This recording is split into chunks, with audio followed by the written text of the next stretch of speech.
Welcome to the Health, Habits, and Epic Living podcast. I'm your host, Dr. Sherry Price. The goal of this podcast is to educate and enable empowered women to take the next step towards achieving their health, wellness, and lifestyle goals. Let's get started. Hello, my beautiful friend. Welcome back to the podcast.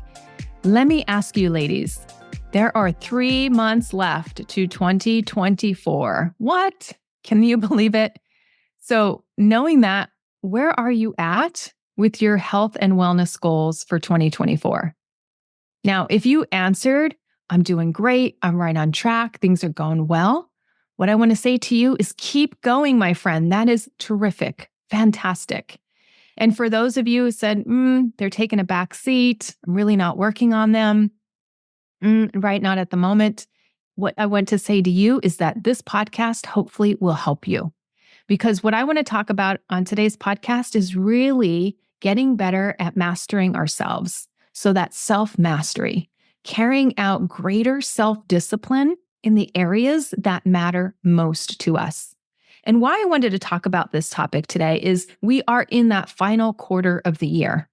Not only that, we are in the quarter of the year where I will tell you, most people lose sight of their goals.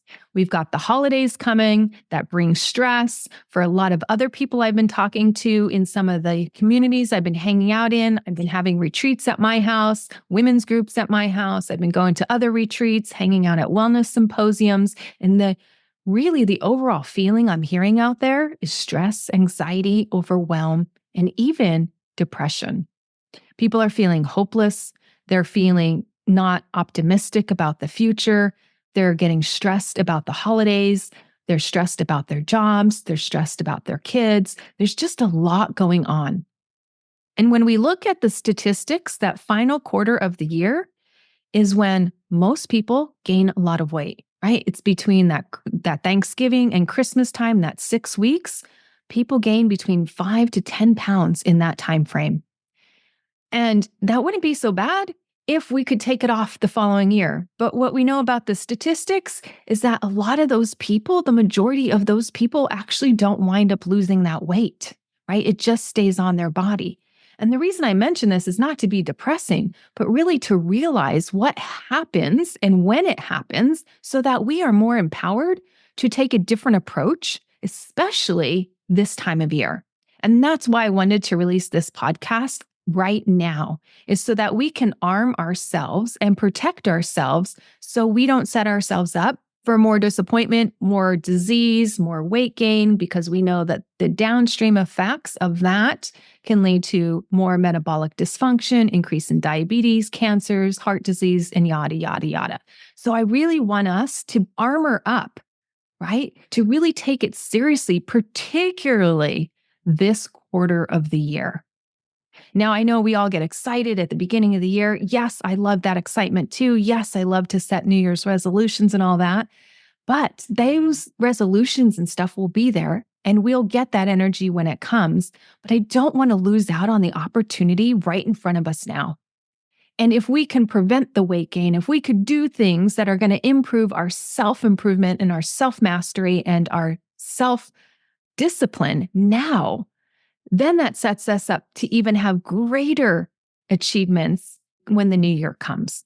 So when it comes to increasing self-discipline, I really want to look at this from 2 perspectives. So some people think of self-discipline as just go do it, just get it done, put it on the calendar, cross it off, boom, right? And I love that energy.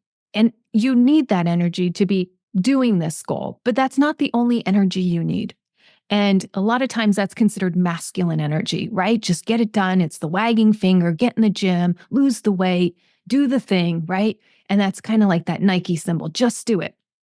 Now, while that's empowering sometimes, I find that for many women I work with, that could feel like heavy. That could feel like shaming. That could feel like too much. And it's not the right energy that they are needing, particularly if they haven't been doing a lot right now. So if they've gotten distracted or off their goals and they just tell themselves with a wagging finger, like, let's do it, let's get it done, just do it. They might be too depressed or too sad or too stuck or procrastinating too long, that energy is not the right energy to get them moving. So what I want to offer with this podcast is we're bringing in that energy, but we're also bringing in feminine energy. We're also bringing in flow to that. We're also bringing in how to pivot and move and shift to what our body needs. And when we bring in both, it's a beautiful blend to get us moving and get us unstuck. And then we realize how we can use both of those types of energy to keep propelling us forward, to keep improving on self-mastery. And that's what we're going to get into today. So when we focus on things out of our control, things out there in the world, things that are happening that we're not happy about, but we can't control them. And if we focus on those things we can't control, guess what happens? We start feeling out of control. So when we focus on things that we can't control, we're going to start feeling out of control. That's the way it goes.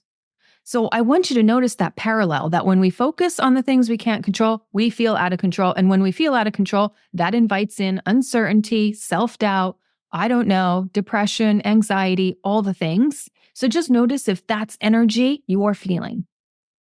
And notice if it's you're focusing on things out of your control, because you will feel out of control. The body feels safe when it feels more in control. The body feels at peace when it focuses on things it can control.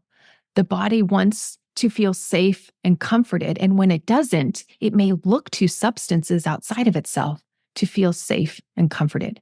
It may feel safe and comforted by an alcoholic beverage. It may feel safe and comforted by an extra cookie or cake at the end of dinner, right? And those dopamine hits, that's when the brain gets, now I feel safe. Now I feel comforted. Now alcohol is my friend. Food is my friend, right? And we begin that relationship and it begins, and then we become dependent on it to feel safe and secure. And what I want to do is use your body as a place of safety and security so you don't need these things outside of it, and that you learn to master yourself. So think of where you're at and look at how the tips that I'm going to share with you now are really going to help you with the self-mastery. Now, before we get into the steps that I have and the tips, I want to talk about, first of all, where I see some people go. Before they hear the tips and the stuff, they think, oh, you know what? I'm just going to ignore that stress. I'm going to just ignore that depression. I'm just going to ignore that I'm afraid or feeling fearful. I'm just going to push it aside and keep doing my to-do list.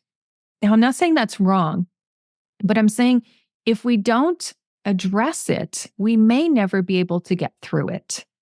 So for some people, I'm finding that if they are avoiding or ignoring, that it keeps them stuck longer. So I want to use an example outside of overeating and overdrinking and about ignoring something. Just think if your bills are coming in and you don't open the mail, you don't open the email or however they're coming in, and you don't look at them. You just ignore them. Do the bills go away on their own? No. Do they get paid on their own? No. Does the problem get worse? Oftentimes, yes. So I wanted to pull in an example that is different than maybe something you're going through, because sometimes when we're in it, we can't see it. Like, yeah, I understand you, Sherry. Yeah, it makes logical sense, but I feel still stuck. And I get that a lot. And that's fine. But when you step outside and see it in another context, that's when you get oh, I see it now. I see how I've been doing that. I've been seeing how I'm sticking my head in the sand and not really wanting to address the problem of the weight gain or not willing to address the problem of over drinking, and how I'm just waiting for it to kind of disappear on its own. And that's a great wish. Just understand that that wish really never gets answered, because what we ignore oftentimes just grows.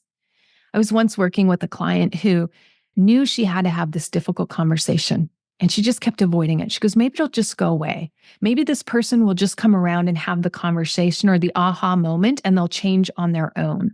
Maybe they'll want what I want, and this person has never wanted what this client has wanted. So I'm like, well, I'm not sure that strategy is going to work.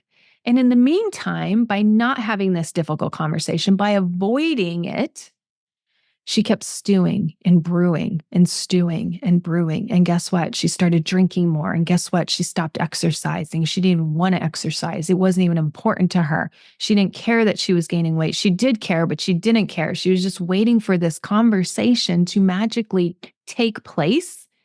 And it wasn't. And so it was eating at her. It was eating at her so much that she wanted to drown it with alcohol and she wanted to drown it with food. Once she had the conversation, guess what happened?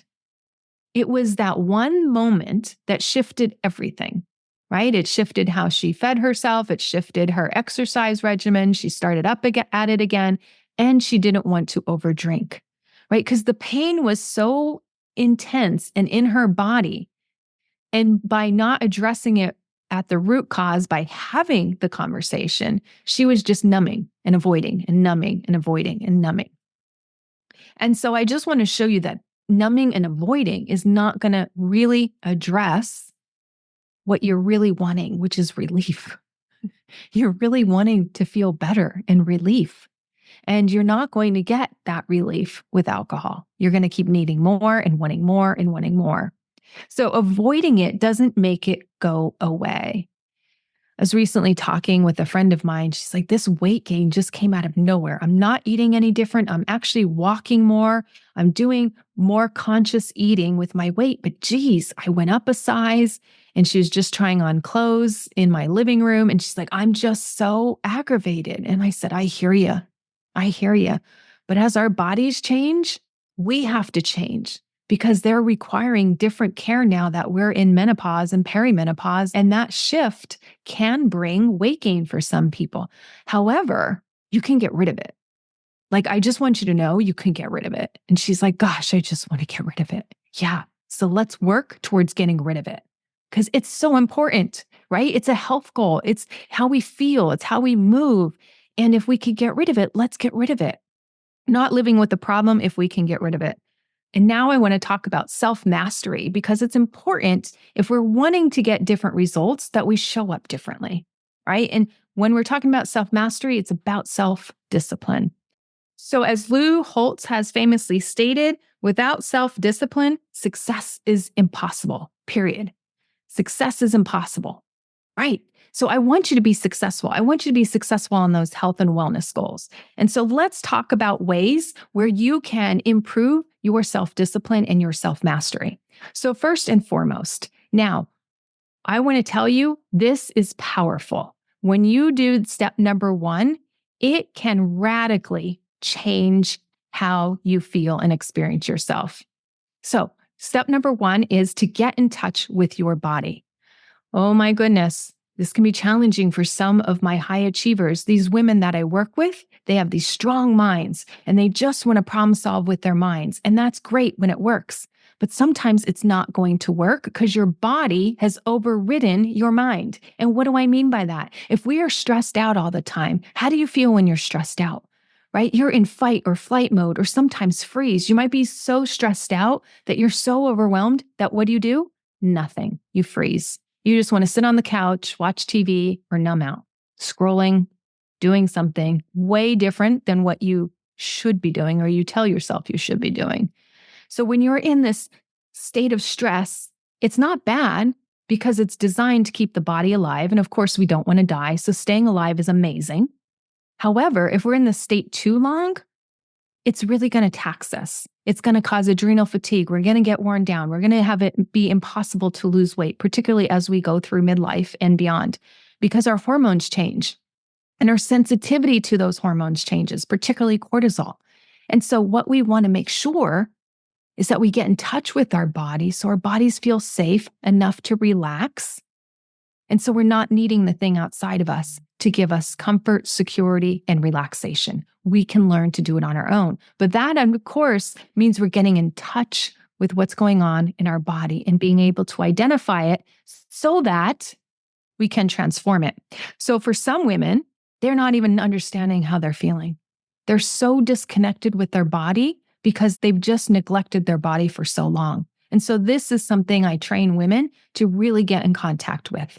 Especially me, when I was drinking all the time, I didn't know how to get in contact with my body. I didn't know what that meant. I had no idea what that meant. I think I knew what it meant, but I was up here. I wasn't down here. So getting in touch with your body so that you can feel the energy to transform it. So some women I work with, the reason they get so stressed out is because it's a trauma response from the past. Maybe somebody at work asks them to do something and that it brings them back to an earlier time when their mother or their father or somebody else yelled at them or said something in the same way and they reacted, and their body just has this response because it kept them safe and alive then, but now they're overreacting now. And so we have to rewire that trauma response so it doesn't keep happening and keep triggering them so they keep doing these things that they don't want to be doing. And some women I feel when I work with them, they can't feel, so they have to learn how to experience that. Or it's like whenever I get in my body, I don't feel comfortable. I don't feel safe. So I want to exit and just be up here in my head. And so they don't feel safe in their body. So it's about making that container be a place of safety, be a place of security. Because if you're feeling insecure, you're going to be constantly looking to the outside world to say, tell me I'm okay, validate me, give me compliments, tell me I'm okay. And that gets exhausting for you, let alone the other people around you. It just gets exhausting for you because then you never feel at ease with yourself. And then you constantly are out there like trying to find your validation.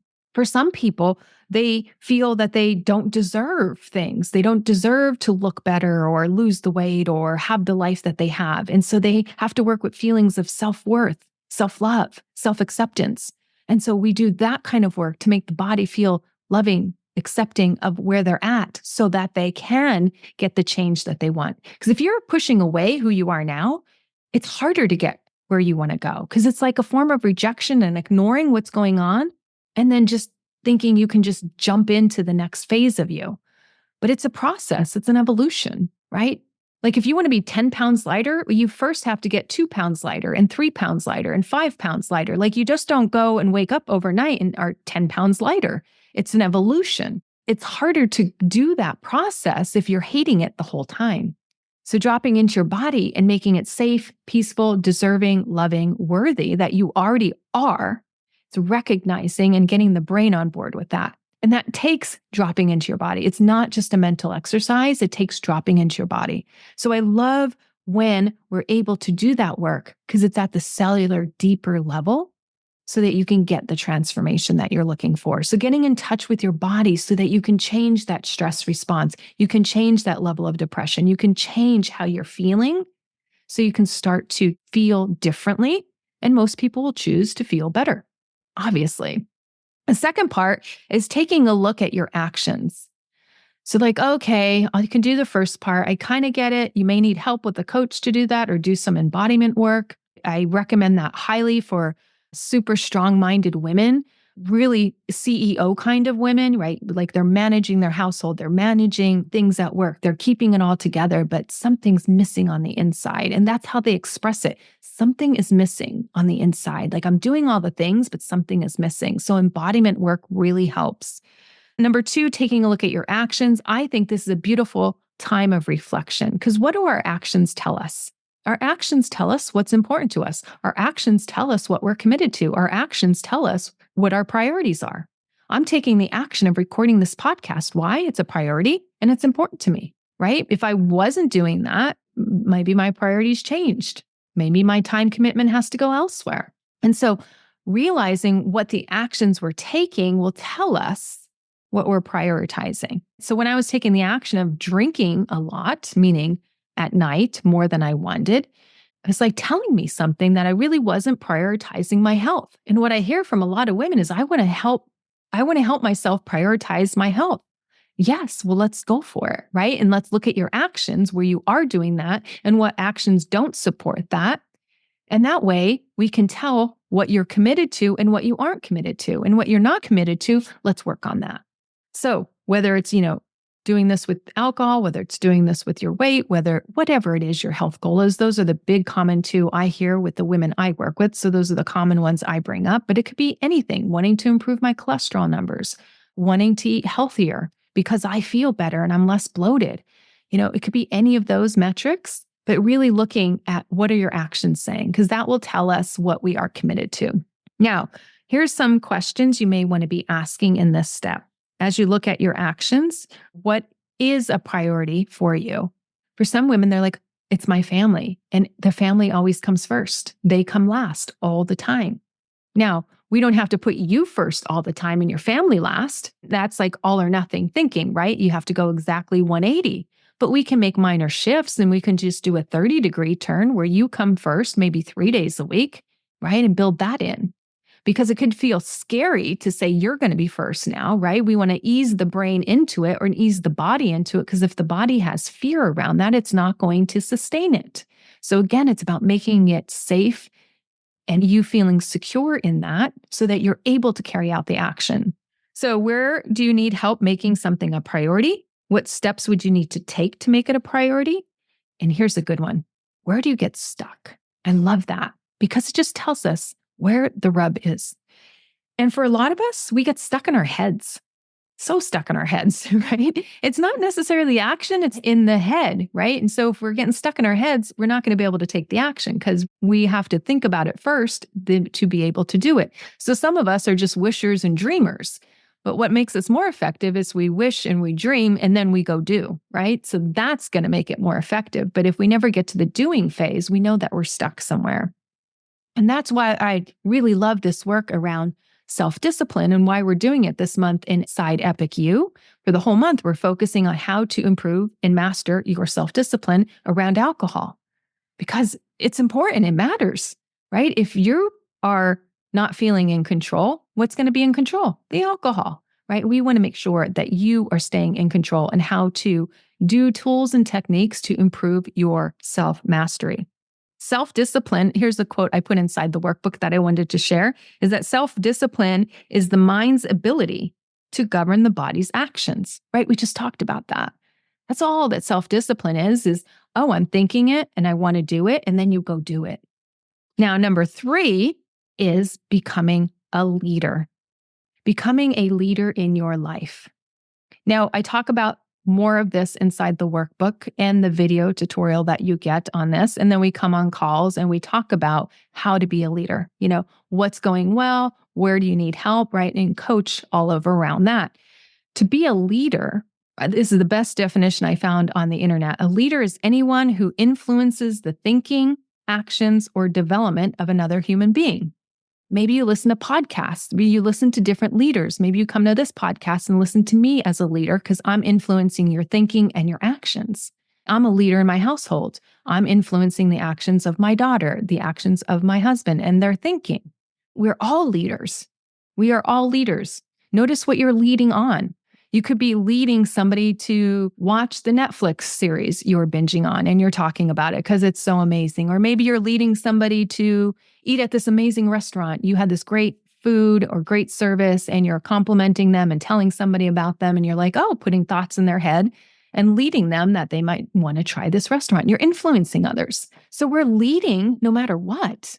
But are you leading on the things that you want to be leading on the things that really matter most to you? I think of a leader as somebody who advocates for what they want, right? Like, hey, I want to be a woman who could take it or leave it. And I started talking to myself that way and I started living out that way. And then I started telling others I wanted to live that way, like self-advocating. And now I'm into like perimenopause and the weight gain that comes with that and helping myself prevent the weight gain and keeping it off and helping women who want the same thing. If they want to do that, I want to lead and guide them so that they can have the body that they love and enjoy for a long time. Plus make it strong. Now that we have sarcopenia, we know about that and the muscle loss that occurs, right? So I want to lead myself in this space. And then, of course, welcome any other woman who wants to be led in this space. And we come together with a common goal. So we are all leading. And I talk about in the workbook of 5 do's and 5 don'ts on how to use yourself as a leader and to make sure that you are improving your self-discipline and self-mastery rather than sabotaging it, right? Because it's important to know how to execute and what to do. And so we'd cover that. And I love applying these skills to alcohol. You can also apply them to other areas of your life.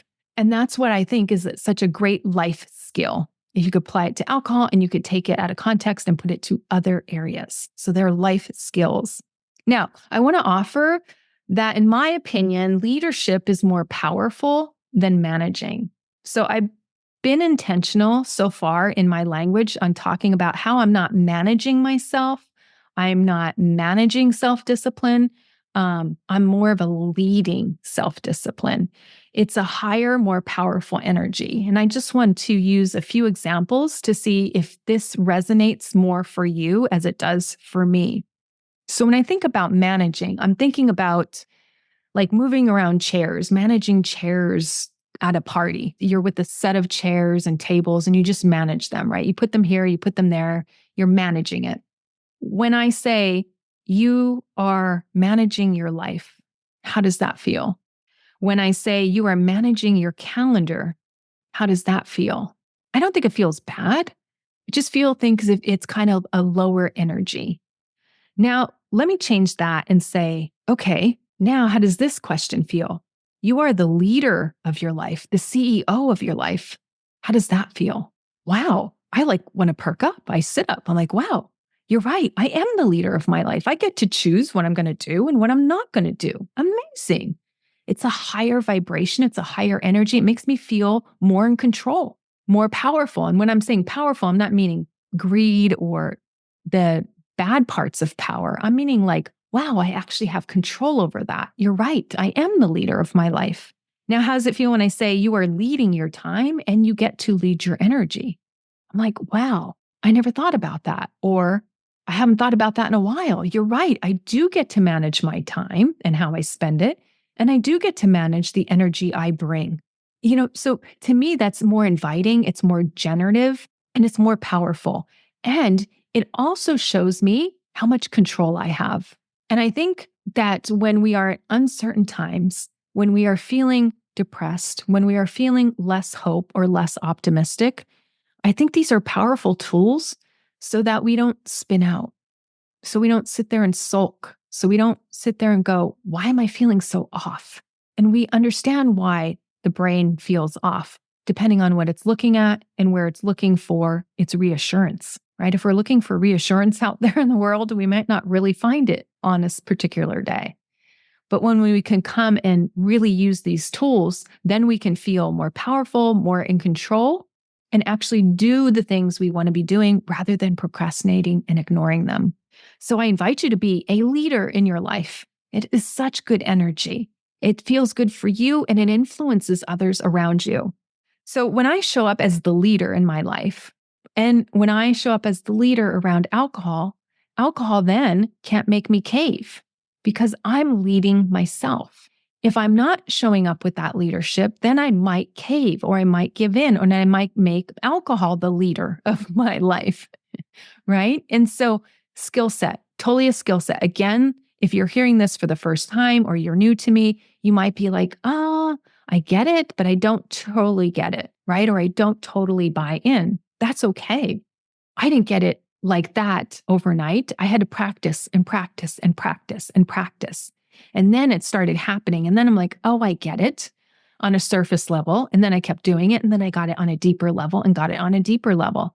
Ladies, I'll share with you right now, I'm at a point in my life where I don't know if I want to drink again. It's really not that appealing to me. Every time now I touch it, I feel differently. And it's not a great feeling for me. I used to have some, and it used to feel still a bit magical or a bit fun, but now I'm just to the point where it's really not serving me. And so I'm getting it yet on a deeper level and on a deeper level. So my journey took me a long time to get here, or maybe it didn't. Maybe it's short compared to other people. I don't know. But I just know my journey is my journey. And I just offer to you, keep doing the practice and your journey will be your journey. And you really can't compare it to other people's journey because you are unique. You know how your brain works. You know how your body feels. You know the tools that work and what tools don't. And so keep listening into that. And that's what I mean. Listen into your body. Your body has so much wisdom, which is amazing, amazing. And I think also an untapped resource for many, many people. So when you're being a leader, you're leading yourself. You're tapping into, I know it's working and I know it's not working. I actually just heard from a client from my first go round of Tone in 10. She's doing amazing, still has the weight loss, still has a toned body, still has great healthy habits that she has implemented into her life. But she reached out and she's like, I noticed my body's changing and doing this. And I've been using intermittent fasting this way, and now I'm feeling this. And so we had this conversation, and you're right, your body may change over the course of a year. And so if your body starts changing, listen to it, right? And so make the necessary tweaks. That is being a leader. And then finally, the fourth step, what I enjoy and what I'm finding is actually more important in my life now is that being in community of like-minded people. I want to be surrounded by people who are achieving and wanting the same out of life that I do. They want greater health, greater wellness, putting myself in those circles, surrounding myself with people that want to keep leveling up and want to keep learning. Because here's a quote that I got from Ken Blanchard, which I love. Learning is defined as a change in behavior. We haven't learned a thing until you take action and use it. You know, there might be times you could be a passive, just participant, but I really want to be in that active learning, which means I'm trying new things, I'm doing it, and I'm learning. I'm learning and I'm growing. And I want to be around other women who do this. And that's important to me. So we can compare and we can talk about our journeys. It feels different when I'm around people who aren't embracing that kind of lens and worldview, when they just want to talk about problems and not really learn and grow from them. We all have problems, and then it's how we manage them. So for me, it's like being in these circles where women understand each other. We understand our feelings. We understand how our bodies are working or changing in the moment and what we can do about it and share those. And when we come together and we're willing to be radically honest and fully vulnerable, we can learn from one another and we can lift each other up. I think that is so powerful. That's why I love to do retreats and in-person events now. And I'm loving that we can do that again and just really lifting up others, caring for others, loving on others, and then receiving that as well for myself. So women, we definitely need these healthy relationships where people understand what we are going through and we don't have to do it alone or in shame. Shame in my book is optional and shame just holds us back. So I just like to push shame aside and say, I'm here to learn and grow, as well as be vulnerable with what is going on for me. I'm super excited. I have an opportunity to work with a physician group who's maybe going to be giving collaboration where I will be able to help many of her patients in my Tone in 10 program because she's finding that she just doesn't have the time to go through and help build these healthy habits for women when it is in regards to their lifestyle medicine, because we're both proponents of it's about your daily habits that are going to give you your most optimal health, your most optimal wellness, and promote that longevity and vitality. So I'm super excited about this opportunity. So as I wrap up this podcast, I want to tell you that the benefits of self-mastery and more self-discipline from both the female and male energy is beautiful. And some of the benefits that come from that is that you get to be more in control. You actually keep going. You stay committed. You develop grit. You overcome procrastination and stagnation. You start achieving your goals. You go from wishing and dreaming to dreaming and doing. You have higher satisfaction and contentment in life. You don't rely on things outside of you. You know you have it within, and you start beginning to carry out your purpose. I think that is so powerful and so beautiful. And that is exactly the work we will be doing inside Epic You this month, if you want to join us. As I wrap up this podcast, I also want to say thank you for your time and listening. And if you found this podcast helpful, please share it with a friend. I'd be so grateful if you'd share this and really lift up another woman in your life. All right, my friends, so good to be with you, and I will see you next week. Thanks for listening to the Health Habits and Epic Living podcast. If you're ready to take the next step to improve your health, wellness, and lifestyle goals, head over to www.epicyou.com and sign up for my weekly newsletter. Again, that's EPICYOU.com. Please note that the information in this podcast is for educational purposes only and does not constitute medical advice.